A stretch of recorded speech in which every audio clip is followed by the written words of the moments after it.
जंगल book एक प्रसिद्ध कहानी है जो एक मानवीय बच्चे मोगली के इर्द गिर्द घूमती है। मोगली बचपन में जंगल में खो जाता है और उसे भेड़ियों का एक झुंड पाल लेता है। भेड़िए उसे अपना बच्चा समझकर पालते हैं और इस तरह मोगली जंगल के कानूनों को सीखते हुए बड़ा होता है। जंगल का बुद्धिमान तेंदुआ बघीरा शुरू से मोगली की रक्षा करता है और इसकी रहनुमाई करता है। मोगली का सबसे अच्छा दोस्त खुशमिजाज भालू बालू होता है जो उसे जिंदगी को हंसी खुशी गुजारना और मुश्किल हालात में भी हिम्मत न हारना सिखाता है।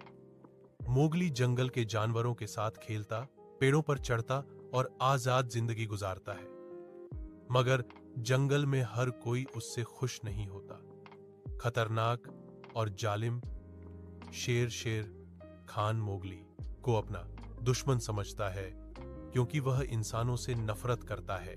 शेर खान बार बार मोगली को नुकसान पहुंचाने की कोशिश करता है, मगर बघीरा और बालू हर बार उसे बचा लेते हैं। समय के साथ मोगली समझने लगता है कि वह जानवरों से अलग है और उसकी असली पहचान एक इंसान की है।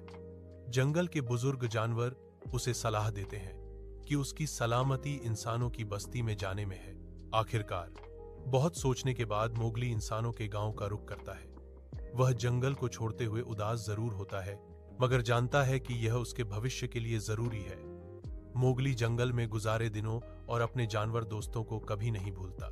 यह कहानी हमें दोस्ती, हिम्मत, पहचान और जिंदगी के अहम फैसलों का सबक देती है। अधिक चतुर प्रतिक्रियाएं प्राप्त करें।